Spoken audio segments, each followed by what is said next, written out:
they get a little prima donna-ish, right? And they think it's below them or something. We do what's necessary to help our clients get into their new home. There's no not my job.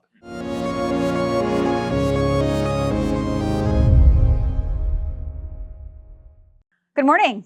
Good morning. Good morning. Good morning. We are very excited. We are joined today by Phil Soper, CEO of Royal LePage Canada. Phil, of course, leads one of Canada's largest and most respected brokerages, Canada's real estate company with over 20,000 realtors here across Canada. Phil, you are widely known as the voice of Canadian real estate. We're very excited to have you on our show today. Yeah, thanks for being here, Phil. Thank you for being here. And, right back at you, Canada's best brokerage. Oh, thank you. It's very kind. Thank you. Very, very kind indeed. The biggest, I think, theme and question on everybody's mind is the Canadian economy and how we're being impacted by tariffs. And I know you're being asked that a lot too in your media appearances. Tell us a little bit about that. What do people need to know? Well, it was unexpected, of course, and unrequired for the health of the Canadian or the American economy, which was actually firing in all cylinders. It's such an absurd thing. The Wall Street Journal called it the dumbest trade war in history, but it is what it is. And we can't change what the American people decided to do with their government, and we can't change the policies of the American government. I believe that we're seeing some moderation. They are feeling the pain, but we're feeling the pain too. If you look at the first quarter overall, it was still strong in Canada, strong in the real estate industry nationally, not so much in the GTA, but nationally. But that had a lot to do with the strength of what happened in the fourth quarter. We're really starting to see the impact of the flip-flopping on tariff policy, the completely illogical threats to our sovereignty, the kinds of things that just set Canadians on edge. Now, it's made for some great social media, made for a lot of pride in Canada. And honestly, and I know I'm bouncing around a little bit here, it's really helped us as the big Canadian company. We're seeing very different trajectory in terms of retention and growth in the business compared to the industry overall, where there's a lot of registrants have evaporated from TREB particularly, but also from the Canadian Real Estate Association. And when you think about it, you step back, most of our competitors are American companies. RE/MAX, Century 21, EXP, Coldwell Banker, they're all branch offices of American companies, and that's starting to show. But back to your core question, the economy is slowing. We saw a really weak March jobs report, where for the first time in a very long time, we actually had a net loss of employment. We were back in positive in April, but it wasn't strong, right? After really strong November, December, and the first quarter was strong. We're starting to see companies like Honda has paused on a multi-billion-dollar EV plant. So to say it's not impacting the economy would be completely inaccurate. That said, the current outlook from our modest economic shop and from the Bank the Bank of Canada and the major banks themselves are that Canada will avoid recession and just have lower growth. So call it slow growth rather than 2025 was set up as a strong growth year. So I believe we will see rates come down.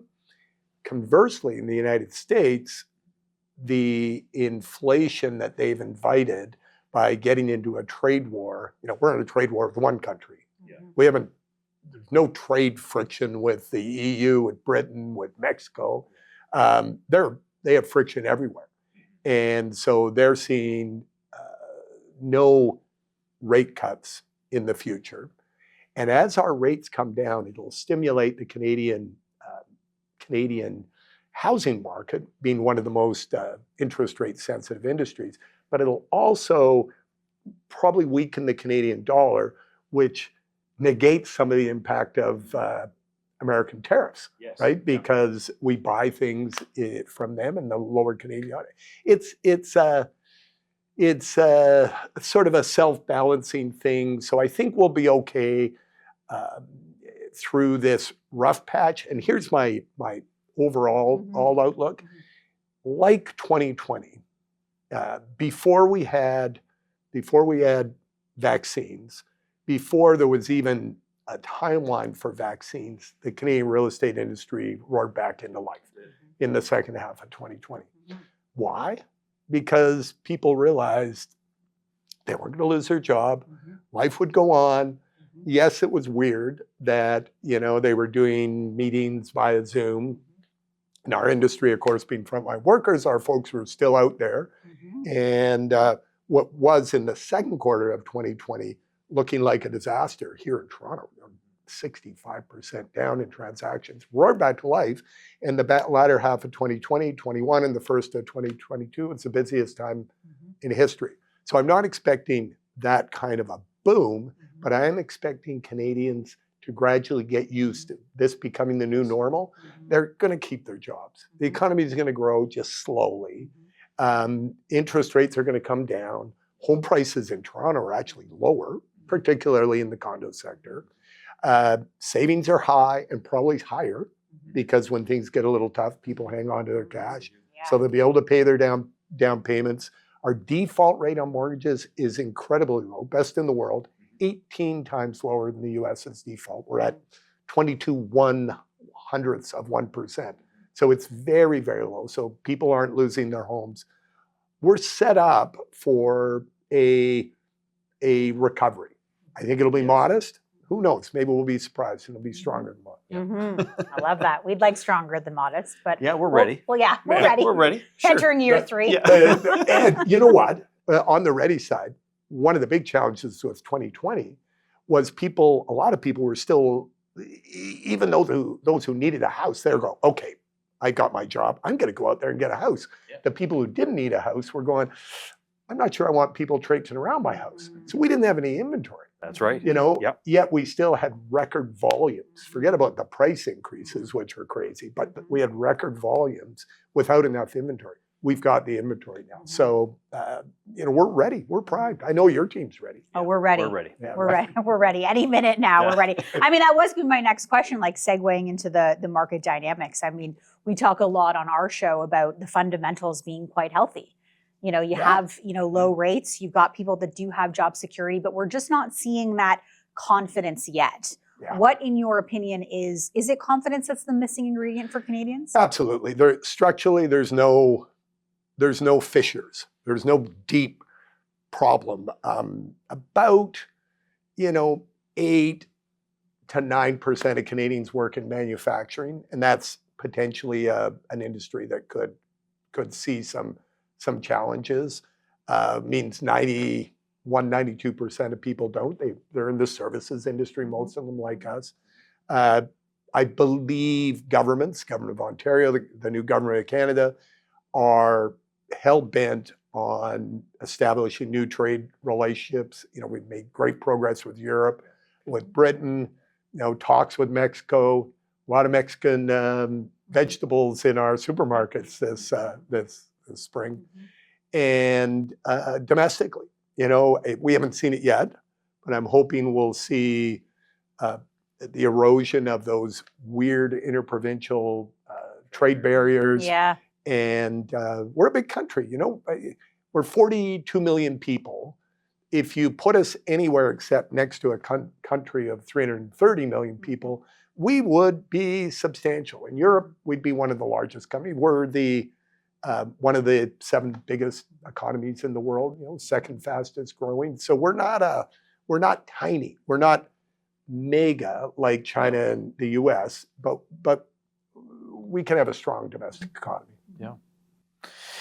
I think that, Phil, we often hear from people, what is the future of real estate going to look like, and how is Royal LePage going to be a part of that story? I mean, it's an incredible journey that Royal LePage has been on. It's a 100-year-old business. Can you tell us a little bit about your vision for the brand and for real estate itself over the next, maybe not 100 years, but in the foreseeable future? Excellent question. Maybe I'd break it down into 3 parts. The first would be, you need to work in a market, in an economy where there's a demand for your services. And I believe Canada is one of the, call it, top 3 places in the world for growth in the demand for housing.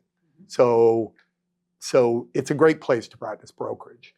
And the United States and Canada are 2 of the, call it, where the remuneration for brokerage services is the strongest, right? And if you look at Europe, just the services provided by an estate agent are so minimal compared to what we do for clients here.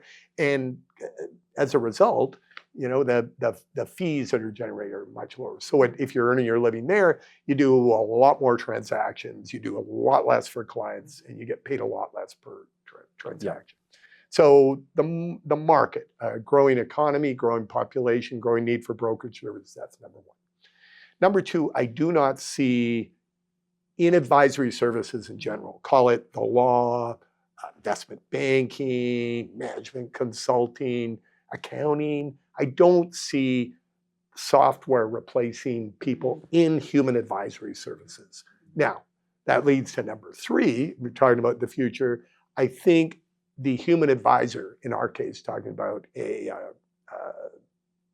real estate advisor, a brokerage services advisor, will be leaning more and more heavily on smart machines, artificial intelligence. Yes, okay.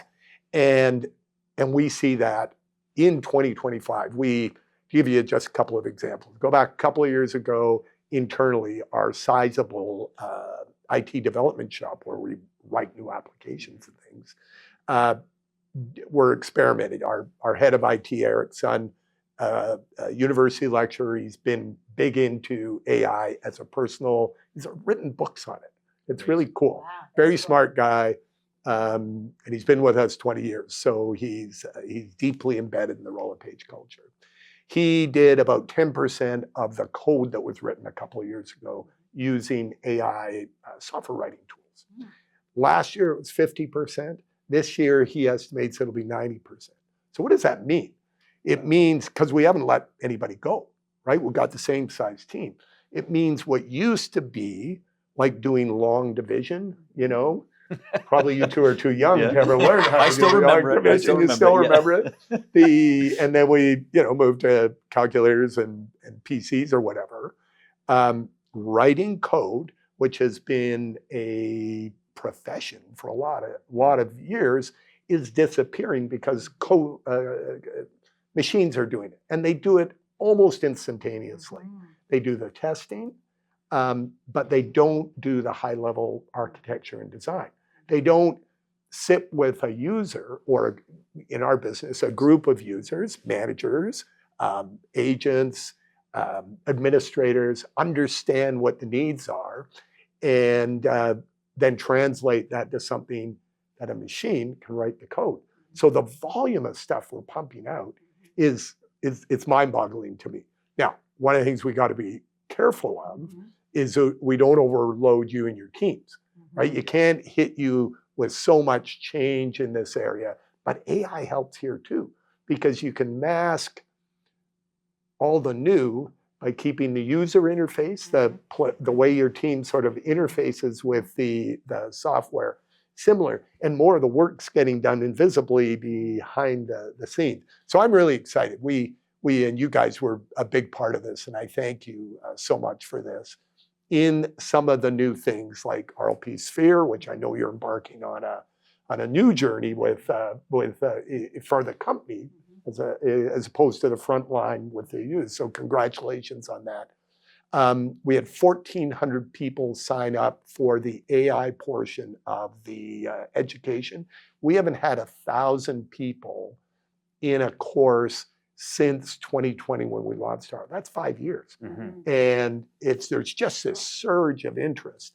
And right across, because we're seeing AI in a number of different areas, including consumer facing, we're seeing a sharp uptick in the use. And remember, the average real estate agent is probably high 40s, right? Yeah, And, absolutely. so we're not talking about 20-year-olds.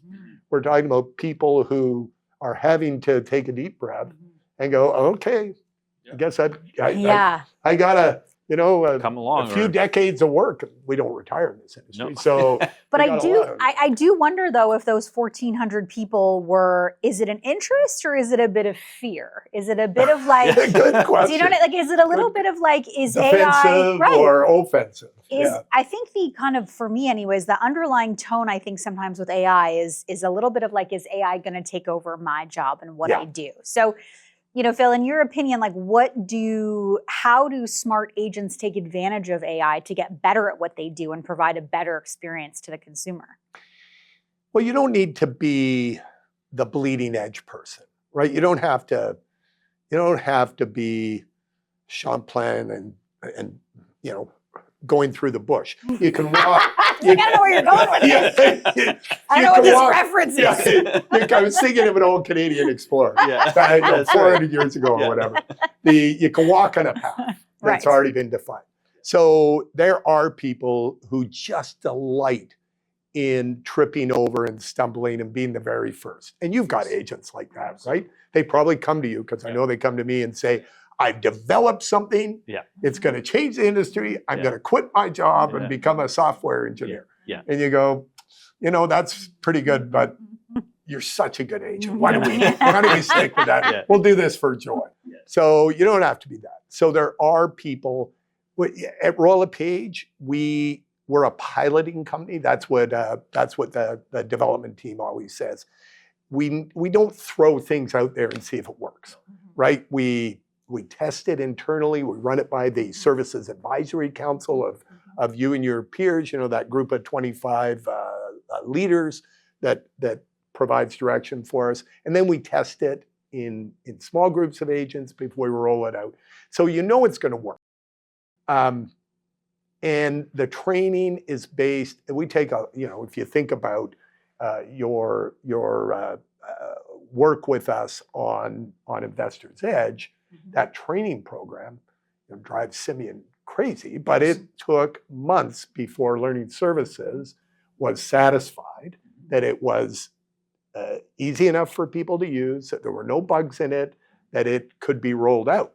An entrepreneur like him is like, let's do it tomorrow. Let's do it tomorrow. We'll figure out the specifics later. Exactly. And if there are mistakes, well, we'll fix them afterwards. We like things to go in, not 100%, but maybe 98% fixed, right? And so take the training, get mentors, and your guys are awesome with that. And don't be afraid, because none of this is scary. It's a lot easier to use these AI tools than the tools of the past. The first time people had to figure out how to, use Zoom or something like that and get their technology all set up and get on a meeting correctly, way harder than, in being involved with Gemini, which is provided free of charge. It's the Google AI chatbot, or ChatGPT, which is built into RLP Sphere now. So, it's called natural language interface for a reason. As long as you practice thinking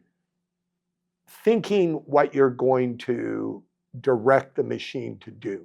People get they get a little,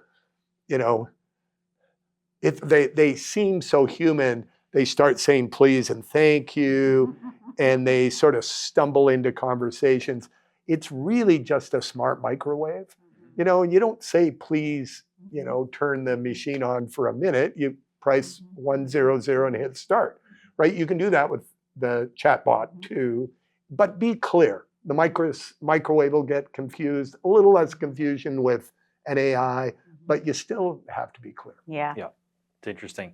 I think that the efficiencies that we're going to gain from this, to your point earlier, with your development of technology, translates to better service Yes. at the end of the day. And I think that's really how our world is going to evolve. Whether it's real estate brokerage, money management, you name it. AI is going to be effective in making the end consumer result just that much better. And we're fully engaged with AI like you are, and I think we're already seeing some great results. It's a great partnership. It is. How are you using AI in, I don't know, training, servicing, conveyancing? Have you started to use it in any of those ways? A lot of it's built into some of the software that we're It's true. already using, which makes just things more efficient and more effective. And then we're using ChatGPT and we're using Gemini to develop great communication tools with the agents, and improving their speed at which they're responding, and how effective, from a language standpoint, that we're using to communicate with people. Because I think that's important. We talk about the fact that face-to-face communication is critical in our industry, and what you say is critical. Right. So using it as a learning tool as well is actually a really, really effective. A listing description, they will just be better. Everything's better. Yeah. Everything's better. And we're getting better at it. And then, of course, the end result is the consumer has a better experience, both on the buy side and the sell side. And I think it's fantastic. As the leader at Canada's real estate company, what do you think that Canadian consumers are looking for when they hire a realtor? Well, I just hired one of your realtors to sell my house. And I think she did an okay job. Yeah. She did. She did an incredible job. In a tough market, yeah. Over list. And what would you say, Chris? I was one of those sharp consumers who exactly who always pushed wants the price, more. Price up a little bit more, the listing price. Anyway, delighted. And I've worked with Louise Sabino before, and that's, you get a loyalty, right? Yeah. We've known each other for 25 years. Trust. You want to trust them. That's still number one. It's one of the most, it's one of the things I'm most grateful for with Royal LePage. We've been around so long, and well before, you or I were running things, our predecessors believed in quality service and trust. So we didn't have to repair broken images. Like, can you imagine being taking over Tesla right now and trying to rebuild trust there? I saw a great bumper sticker on a Tesla last week, and it said, "I bought this before Elon went nuts." That's exactly, you'd never want that to happen to your company or your brand. So in our research, Canadians associate Royal LePage with trust. And in independent research saying, what do you want in a real estate company, a real estate brokerage, a real estate agent? The number one thing is they're just putting so much responsibility for this huge transaction in their lives, and it's so stressful. They really want to trust their agent. So I'd say that's one. You want efficacy. You want it done right. It's so easy to make mistakes. I don't care what tools or what AI or software you're using.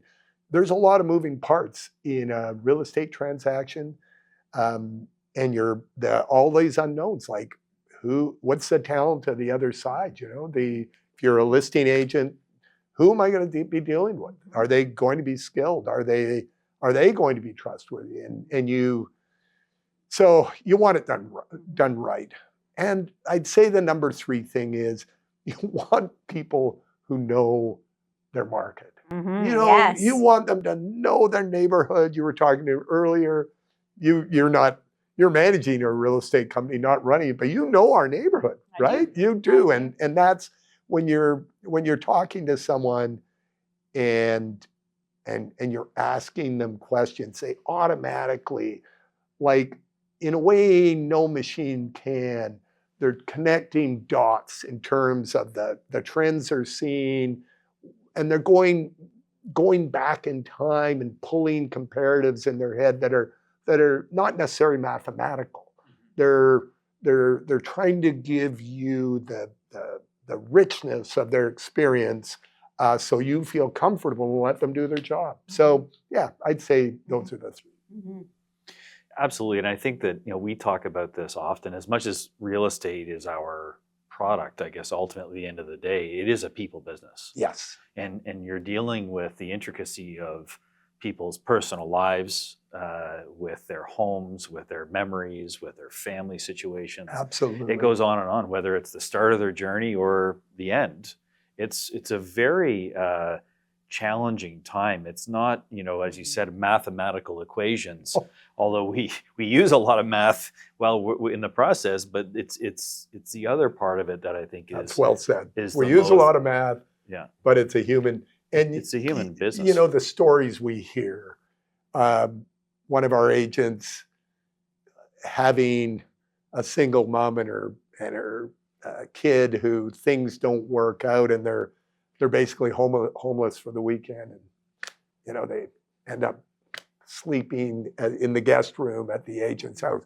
I'm not suggesting that is a line item in our service proposal. Yeah. But and the extra work you see, I'd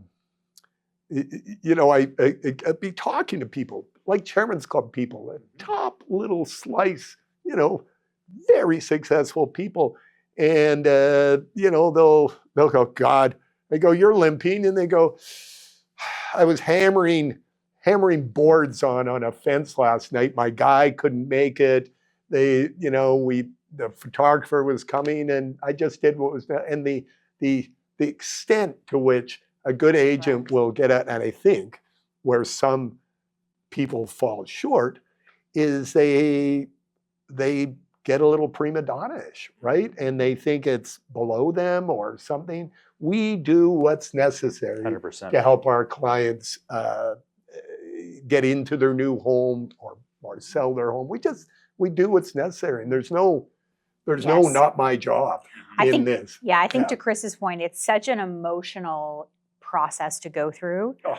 And the real estate agent is at the heart of how people live, and they're in your home, and they're dealing with you and your spouse if you have one, and the volatility, if there is, of that relationship. And it really is, when you look at any other profession, any other service provider, there really isn't, that I can think of, another service provider that is tied that closely to the way you live and your life and those really vulnerable moments where people are coming into your home. And it's one of the things we remind agents on, and it's one of the reasons why I asked you that question about AI, because as much as I think we need to leverage AI, leverage the data, and leverage the tools, there really is, in my opinion, such a human piece to coming into someone's home and helping them make that next move. It's not always positive. They're not always moving for positive reasons. Little story, no names to protect everybody involved, but one of our agents, or a friend of mine, came to me, and this is last year, and said, my brother needs help. He's been taken advantage of. He had a mental illness, been taken advantage of by a partner, and he has to move. And he gets emotional, and he can't deal with, the work that needs to be done to get the home prepared to sell. But we've got to sell the house, and we've got to help him through this. And he just shuts me out as soon as I go, I know this is an impossible ask. And it got done. And this agent of ours basically was so kind and so patient, and they got the property sold, and my friend was over the moon, well beyond what you'd expect a real estate agent to ever step up and do. It's the nature of our business. And that's why I think there'll always be a spot for us, and that AI won't ever completely take over. There should be, we were talking about we were talking about the medical industry before this. Yes. Doesn't matter why, Yeah. but there should be more Netflix shows about real estate agents being wonderful people like all these doctor shows. That's What do you right. think? Let's That's pitch right. that. Pitch Let's it. pitch that to somebody.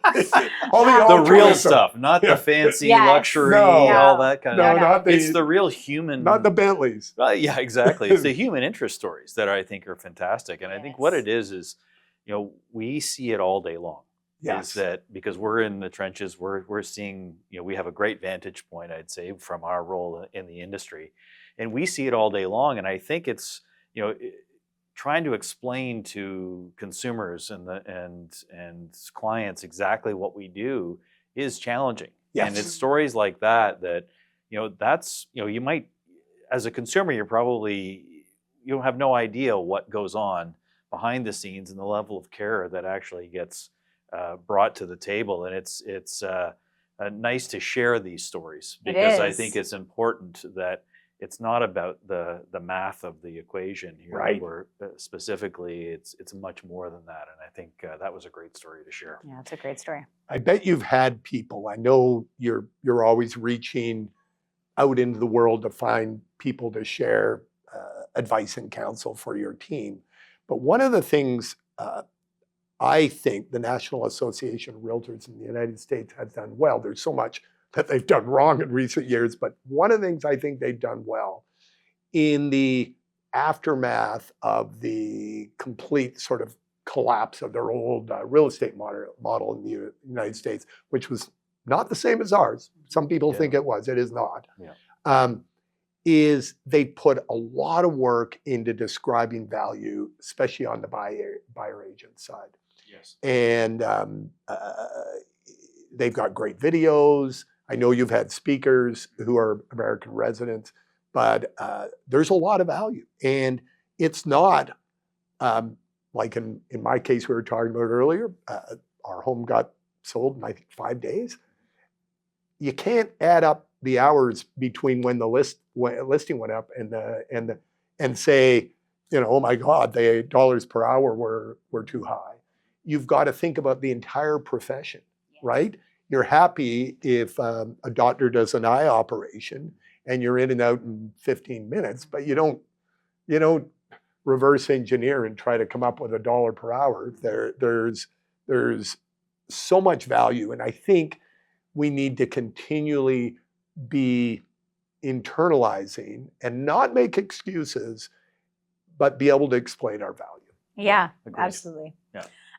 This year, as you know, the Slightum family celebrates 60 successful years. So amazing.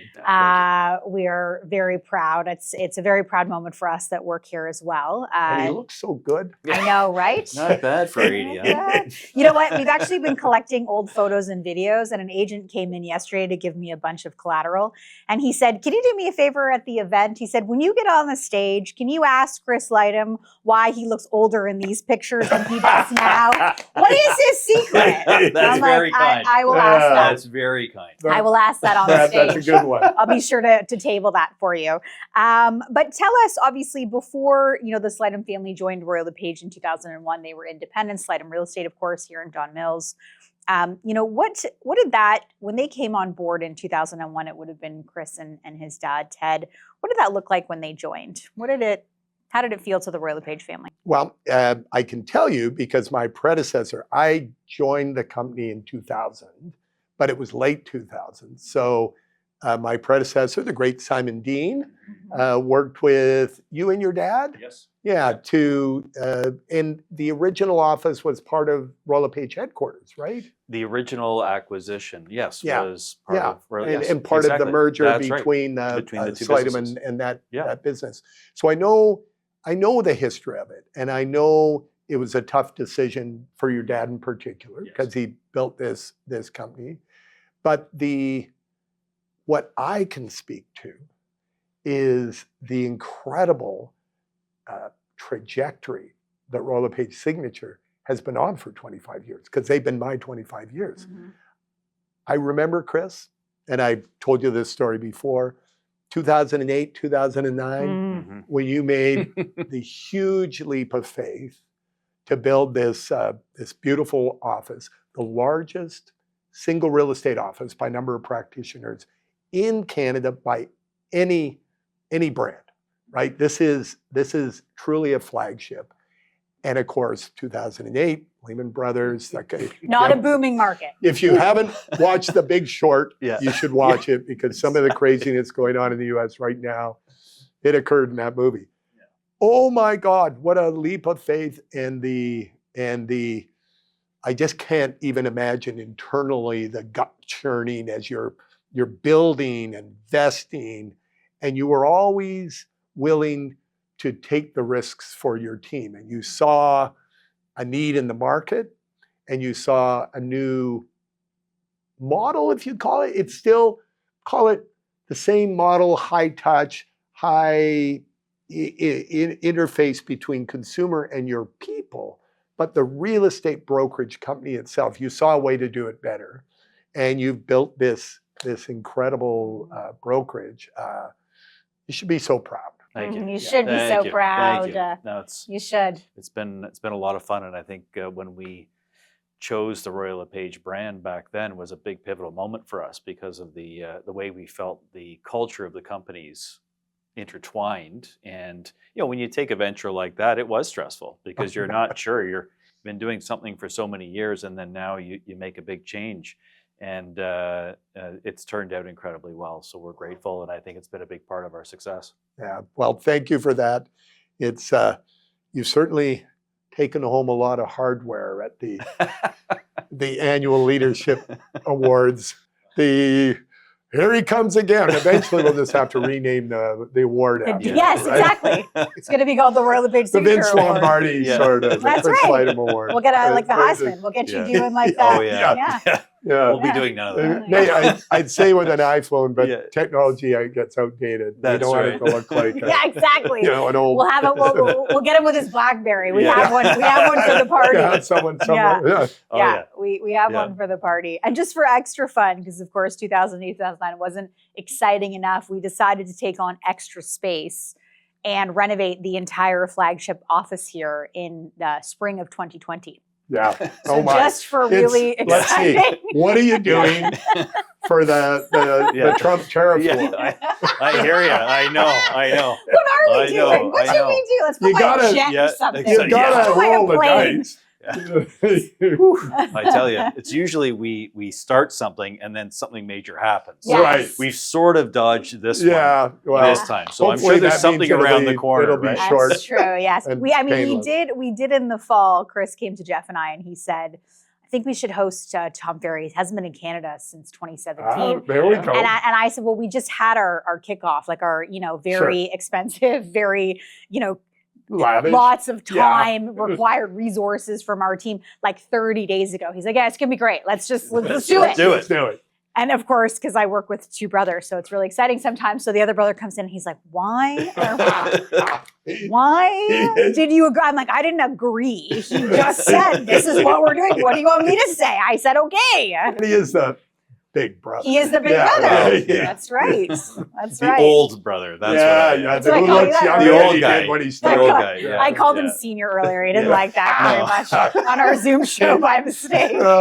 You still got some time before you can compete in the seniors competition. Yes. You Yeah, a do. little bit of time. Yeah. Yes. But I think, it's what we've done. It's what our father did all his career as well, is continued to invest. And I think Yes. that's what that last fall, I had this sense that we were in a pivotal moment where, our team needed as much, energy and ideas as we could possibly bring them, because we are, as you said earlier, Sam, we're year 3 into a down market here in the GTA. Right. And is. it's paddling hard, right, to Yeah. get there. And our team's done an incredible job at grinding through this market from a business standpoint.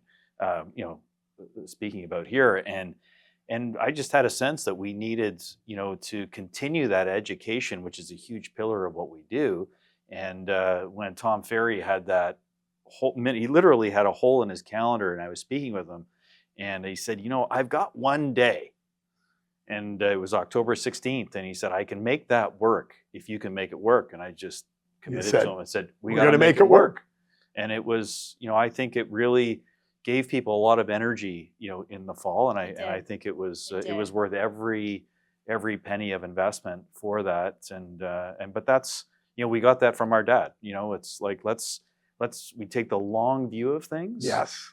And it's all going to work out as long as you take the long view and you think about, not pulling back in a moment where you need to do things to help, guide things through a difficult time. And I think I know, and I think Jeff would admit now that it was a good idea.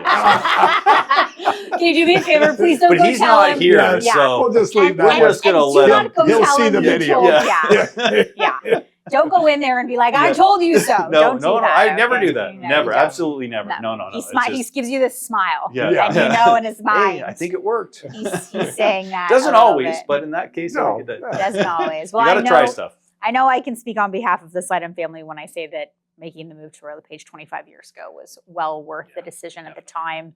And you and your dad did a great job at maintaining that, Slidham culture that is still alive and well in our Absolutely. business today. And all of the agents we have, a few more than you guys did in 2001.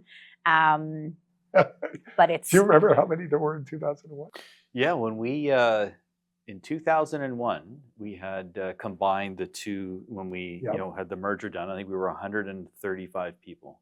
So Yeah, 10x. 10x. Yeah. Over 10x. 10x. 1,600. Yeah. Well, when we- 11x. we Yeah. moved in 12x. here in 2009 and we were less than 200, Yeah, 195 people or something Just amazing. in 09. And I know the big move to Legacy downtown, out to the west end of Mississauga, they were all big moves, Yeah. right? They weren't tiny, halting, try it out. It was, we're all in. Mhm. So well done. Yeah. Thank you. Yeah. Phil Soper, it was our pleasure to have you here today. Thank you so much for being here. We Wow. appreciate your time. My pleasure. My Thanks, pleasure. Phil. Great to see you again. Yeah. Thank you.